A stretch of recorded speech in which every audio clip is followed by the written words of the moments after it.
Hi, and thanks for joining us for Rental Karma on Air. Rental Karma on Air is brought to you by Rental Karma, where good renters deserve good credit. Check it out at rentalkarma.com, and that's spelled KHARMA. All right, welcome back, everybody, for another episode. Today, the 19th of April, 2024. Wendy Massengale here as your host. Hello, Wendy. Hello. And myself, Colin Canizars. Founded the crazy little company called Rental Karma. And we have a awkward episode today, folks. We're going to talk about divorce. And when I got on the screen this morning, Wendy says, Colin, we're getting divorced today. We're I'm getting divorced. sad. I'm sad. Okay. Nobody, we're just another statistic. 1 out of 2 divorces fails. We're a coin flip, Wendy, and it didn't work. Mm-hmm. Well, let's talk about what we do next because there's money involved and how you have to deal with things and credit and why people get divorced. What are the big reasons? Why people get married? I have some funny stats coming to you that I didn't know. I just learned something new today. And I make it a point. Every meeting we'll learn something new. So the reality, Wendy and I are not married, and we are actually not getting divorced. We're going to keep working and bringing you great, wonderful content that's going to change your life and just help you along the way. You'll understand the easy stuff that things that should be easy that feel hard and frustrating. Okay, and we'll give you the insight to it. Some of it from personal experience, some of it from a little research, and some of it from just some common sense, maybe. I don't know. The silly mistakes that we end up making, right? Mm-hmm. Okay, so Wendy, where do we want to start with this? Let's actually go right to the stat of the percentage why people get married. Yeah, no, and I'm gonna this fall out of my chair again today, I think. yeah, no, it's wild. So like in preparation for this episode, I found some really not so fun facts about like divorce and reasons why people get married in the first place. So just so y'all know, there was it's through Forbes is where I got this information from, but it had like some of the reasons why people get married. And did you know that only 36% of the people said that they actually married for love? 28% married for convenience and 25% married for health insurance. Not the warm butterflies, not the, all that. It's health Yeah, insurance, convenience, and a little bit of love, but 40% of marriages and divorce on average in the United States, there's one every 42 seconds. Like in just the time that we've been talking, there's been 10 divorces. You know, it's wow. it's kind of wild, people. And this also goes for in this like and all this information in this episode too goes for not just people who are married but also people who may not be married but mix their finances, have loans together, homes together, things like Yeah, that. It's all common law applicable. marriage, long-term Yeah, relationships together. We're gonna get married someday, maybe not. It's too much paperwork, whatever. Which it yeah. is. How easy is it to get married? Pretty easy. How hard is it to get divorced? Pretty hard. Mm, It's not even the yeah, same. You think about all the paper that is involved in one versus the other. To get married is like one piece of paper. It's like a yeah. marriage certificate, right? Or a marriage license, which still Hmm. baffles me. You need a license for it. But yeah, what I would love to know from that stat that you shared, though, Wendy, is what is the divorce rate? What's the divorce rate of the people that married for health insurance? The divorce rate for the ones that married for love? It's got to be way higher for the ones for love, right? Yeah, We because I don't know mean, that number. They didn't ask that one. That that no. would have been that's where the reporters these days don't go and peel back the onion just far enough, because that would have been the really great lesson from that would have been, if those that have been married for love, their marriages tend to work out because they loved each other and worked it out. Those that did it for Mhm. convenience, maybe not so much. Maybe the rate's Yeah. higher. Yeah. Well, if you do happen to run across that stat, don't hesitate to bring it to a future class recording or recording of our show, because I think everybody else would like to know that too. Yeah. Pretty cool. Absolutely. Yeah. So Yeah. talking about divorce, okay, we all know it's a very common thing in our country. There's also a stat out there that I've seen, which is for your people that get divorced and get remarried again, your chances of the next marriage ending in divorce goes up about 10% per marriage. So second marriage is the divorce rate's 60%, third is 70, and fourth is like over 80% of people that are married for the fourth time. Mhm. If it fails. Yeah. So maybe some people just ain't cut out for it, or they, think they are, but whatever the case may be. But anyhow, I went through the process. Wendy, you haven't been divorced, have you? No, actually, my 11-year wedding anniversary is tomorrow. Oh wow, 11 that's years. awesome! Happy anniversary! Oh, thank you. Don't talk tonight about what you did at work today. Oh, yeah, no, I actually didn't talk about this episode. No need to. Yeah, no, I was married for like 13 years or something like that. But one of the things I'll tell you from my experiences, and this is, there's it can be expensive to get divorced. Okay, and there's a bunch of scenarios. I think we can talk about different ones, but the um, reality is a lot of people, and I've seen this personally with friends and stuff, that they go through a divorce and they're like, I got the best divorce attorney in town. I'm like, sweet. $500 an hour, huh? How are you going to pay for that? Because I interviewed one and she wanted, it would go through this. I thought, well, maybe I need to get one. Okay. Because at first we weren't like seeing eye to eye. And went and interviewed, and it was like, she gave me a free consultation, and then she gave me her price on a piece of paper, and she wrote $525 an hour, $5,000 retainer to get started. And I'm like, okay. The only thing we have between us, we're pretty broke. We didn't have that much money when it happened. I'm like, there's nothing to fight over except who's going to take care of our child, right? And then when and what the schedule looks like. And that part we'd already worked out. So we're like, uh,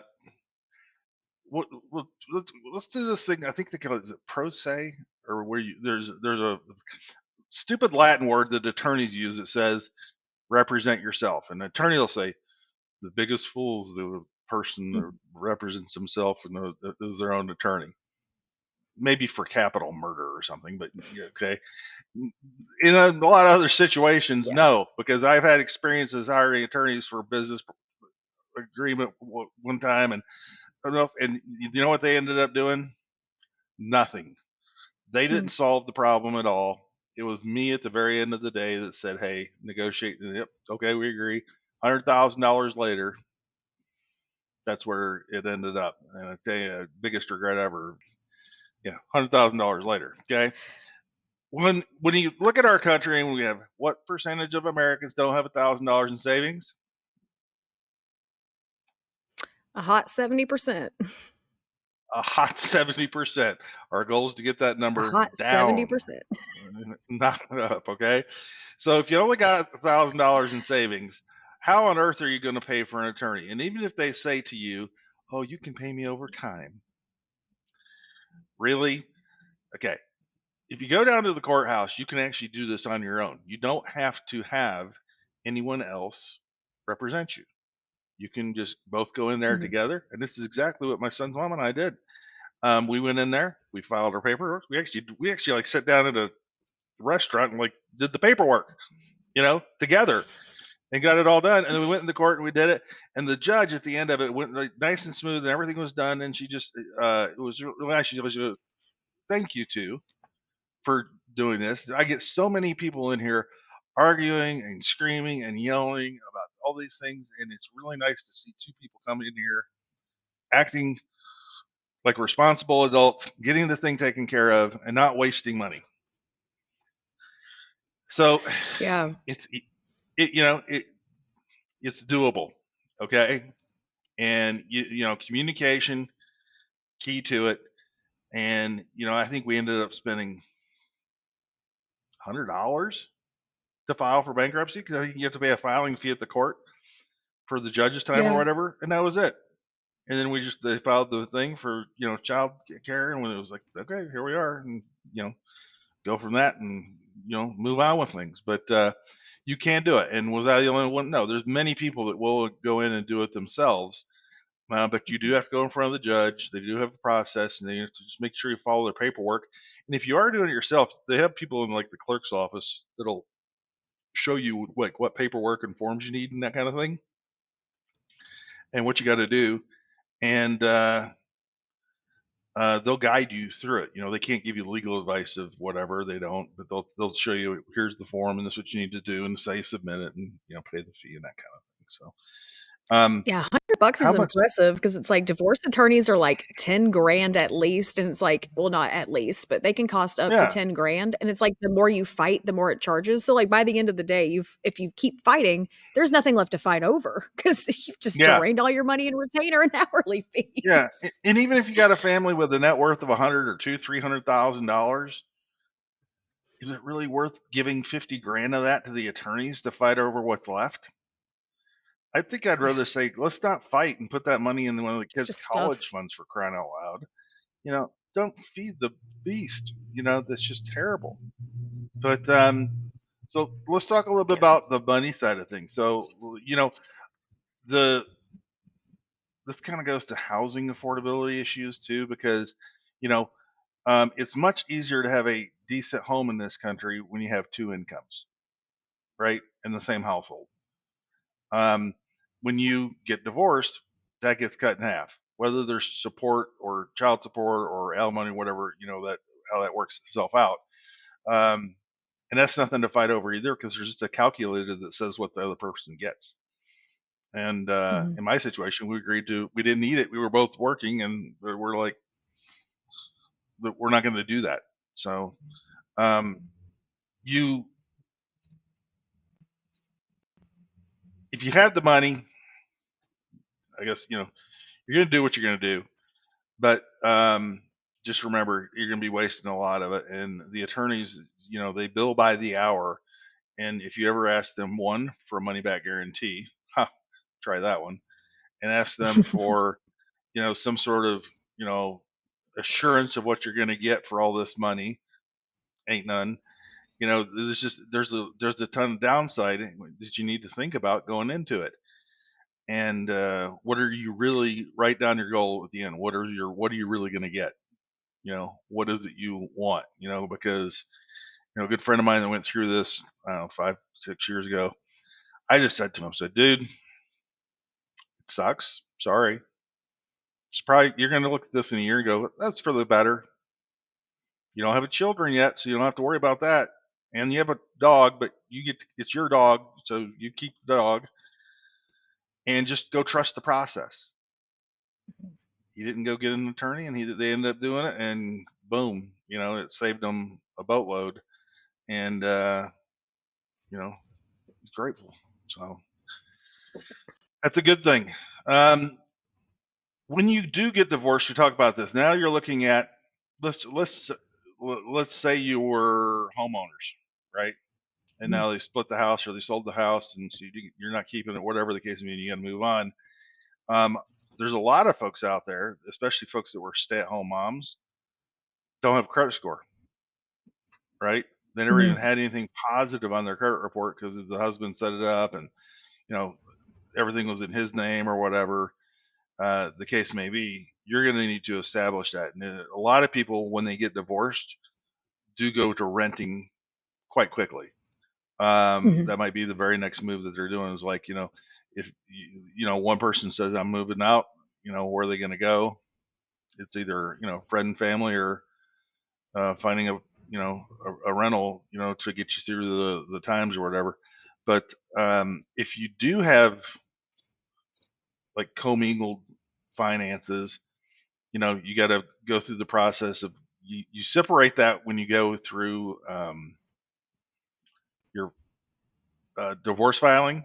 You, like, each person writes down how much they owe for something or whatever, and they either agree to split it down the middle or just take their own and move on, whatever the choices are. But if you are taking on part of somebody else's debt or the joint debt or whatever, that probably adds quite a bit to the fact that you're now having to also be a single income household, right? Mhm. I don't know how to really peel back that other than that's where it's at, right? Life's changing quite a bit, and there's going to be a lot of adjustments that have to be made. I don't know, Wendy, do you have any? Yeah. I mean, really, yeah, because it's gonna be a struggle. Because again, you could be losing up to half of your monthly income. You may have to pay alimony or child support depending on your situation, but really the hardest thing that you're gonna have to do, especially in today's economy, is you're gonna have to be able to afford and establish a new residence and a whole new way of life, and which both are not cheap by any means, especially when your No. income is, like, cut down absolutely in half. And so it's like, so once the decision is made, like, okay, we're splitting, and and it hasn't actually been filed yet, there's a couple things you can do to kind of protect yourself in the meantime, get you set up for that position. Because realistically, if we had a house together, or we had a house, two car loans, and a credit card that were all shared together in each name, realistically, when you go through the divorce filings, a lot of that stuff's going to have to be refinanced. So all those old accounts that you've got in your credit are all going to just go away and become brand new solitary accounts. So that's one of the reasons why people who get divorced, why their credit just gets absolutely just wrecked, is because they are having to refinance all of their old debt. And now, instead of having four old accounts, now they've got four brand new accounts. And so it can take you from the 700 beacon all the way down to the 500, 600s, just because you have a whole bunch of new loans, a whole bunch of new solitary debt and things like that. And it can be really, really scary. But, at the beginning of it, whenever you first decide, like, oh, we're breaking up, one thing, I personally think you really, really should do is go ahead and take a look at your credit report, and see what is on your credit, and just ensure in the meantime that all those debts are still getting paid on, and getting paid on time. So with everything else, you're not also getting late payment history added. And I don't know if your ex is a spicy little taquito or something like that, but you need to make sure that you've maybe take a good idea to freeze your credit, just to make sure that they don't have the ability to take out any extra things on your credit just in the Yes. meantime, because with spousal privileges, you can in some states go and take care of things on behalf of both without having the other party there. So if you have, someone who's like, oh, she's breaking up with me, well, I'm going to go over and get a big loan out in both of our names. Like, it just kind of maybe want to freeze your credit just to make sure that you don't have that issue. Also, like, go ahead and open your own bank account. Now, by no means does that mean to stop paying into your shared account, because to a judge, that's going to look like you're hiding money. It's going to look like you're not maintaining the marital status Yep. quo. You're going to have to answer for it during divorce proceedings and things like that. But it's okay to go ahead and make your own bank account and put enough money to cover bills and necessary things into the joint account, and then put your extra monies in Yeah. your own private account. Ti- Then you'll actually be a little bit more prepared. yeah. And then Tied to that, keep your deposit receipts. two things I want to add to what you just shared because it's very important. Is um, a lot of times, a lot of some people marriages are really good, and they probably sit down at the kitchen table and husband and wife pay the bills together and so forth. I've heard many times where she does Mhm. all that or he does all that, right? And like you're saying, if you don't have a bank account in your own name at the moment, okay, Wendy is I do that. I just saw that, right? She takes care of it all. Mhm. So her husband's actually doing himself a little bit of a disservice because if it ever came to that, he would be like, where do I go to do these sort of things, right? That would be a challenge. Yeah. Um, but what you said though about a bank account, the number one thing is that because you're going to be kind of getting back into remembering how to manage money, a budget, make sure your credit's good. Go get a Chime bank account or one of the others, there's Dave. There's a few of these what they call neobanks. They're online banks. They don't have like branches at the grocery store and stuff, but they have ATMs all over the country. Mine are right in the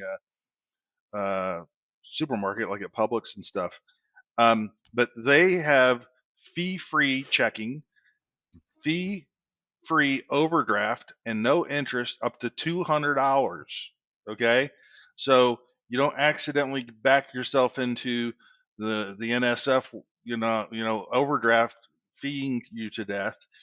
Um, and you can learn easily without the threat of um, screwing it up pretty much, you Mhm. know, and having an account closed, because that's what has happened to, there's tens of millions of Americans that have had checking accounts closed because they had a negative balance of $100. And the Mhm. $100 got there because their debit card went through at the gas station, it went through at the pizza place, and it went through at the grocery store on a Friday night, and they got home and lo and behold, $120 in late fees later, they're like, what the heck, right? I can't cover this. So don't go down to Chase or Bank of America. Don't go to the big ones. Just go to one of the online ones that's super easy. If you need to deposit money, take a picture of it Mhm. on your smartphone in their app, and it deposits a check. You set up direct deposit with them. Also, they have a cool thing. If you got cash, you can deposit that at 3,000 Walgreens. You can walk in with $100. They'll zap your app, put the $100 in the cash drawer, and it instantly goes into your account. Kind of cool. Oh, that's cool. Yeah, you're looking at it Huh, like, don't what? even need an ATM. Just straight up. Exactly. And when you're talking about the car thing, if you Yeah. can and be admirable about this, okay, if you got cars that are paid off, they're paid off. Okay, great, congratulations.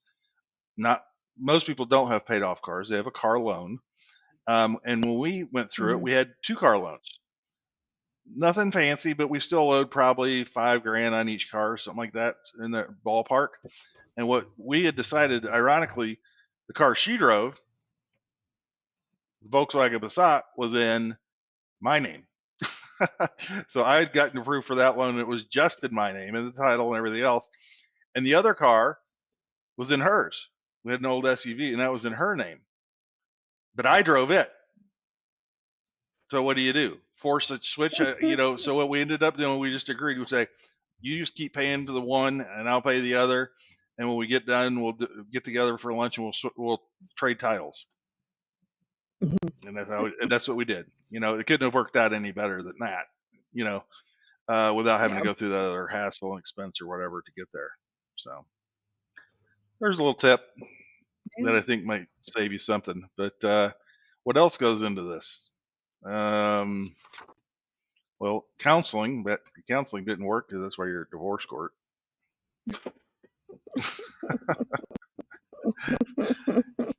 Other insights, Oh, it's like a audience Band-Aid members, for a if you bullet have some, hole. yeah, yeah, if you want to share your divorce story and how it was, send a voice note to Cullen at rentalkarma, KHARMA.com. If we play it on the show, we are going to do a donation to on your behalf for helping the family get credit ready, and be super cool and make you proud. But yeah, if you were willing to share your insights on things that we might be missing, because there's a lot of variables that go into this, I'm sure. Um, but if Mhm. you are that single lady coming out of this and say go move back home with mom and dad, give mom and dad $100 a month or more. It's rent, okay? And then within a few months, call Rental Karma. Say you have no credit score. Go and add 3, 4 months of rent on there. You're going to be in the mid 600s. We had a young lady that worked for us, Rental Karma, years ago. She went from nothing, added 4 months of rent to 639. Got a unsecured American Express card with $1,000 limit, and was under contract on a new house within a year, That is all on her wonderful. own. Yeah. So it's Yeah, doable. doesn't take Just be long, just takes careful a and little bit don't of make work. any mistakes. Yeah, and I would say if that is you, actually you using Royal Karma and getting where your big benefits actually going to be is not just simply establishing credit, but actually getting coaching from us, because you can have a one-on-one with our team and check in at any point in time. So if you have to make a decision you're just not sure of, just call and ask. You know, we'll Oh make yeah. sure you know that if it's a good direction or not. You know, I heard a stat last night on the podcast we need that I listened to. This one I didn't know.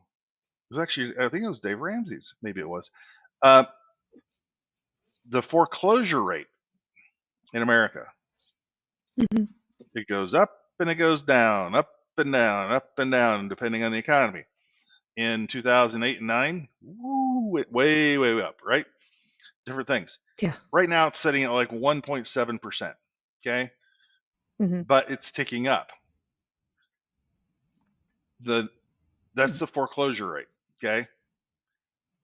What percentage of people that have gotten a reverse mortgage, what do you think the foreclosure rate is on those individuals?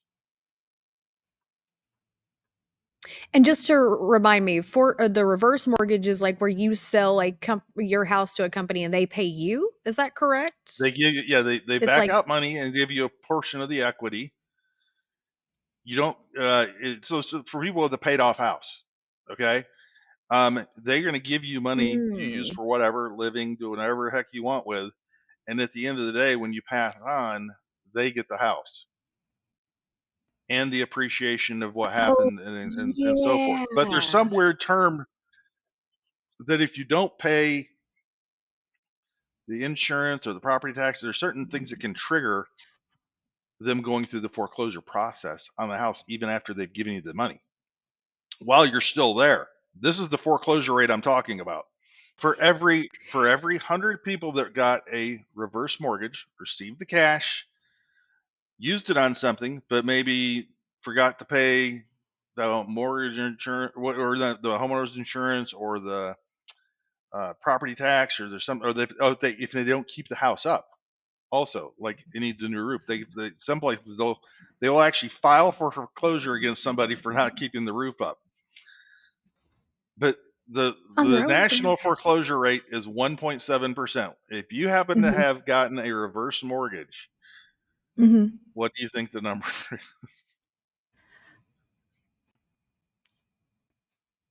I'm gonna say a high one. I'm gonna say about 14%. And the only reason why is just because I think the people that are in that pool of people that have a paid off house that they're doing reverse mortgage on, it's gotta be some people who are more limited in their income because of fixed Hmm. income, social security, things like that. Because Seniors. realistically, it's not people my age.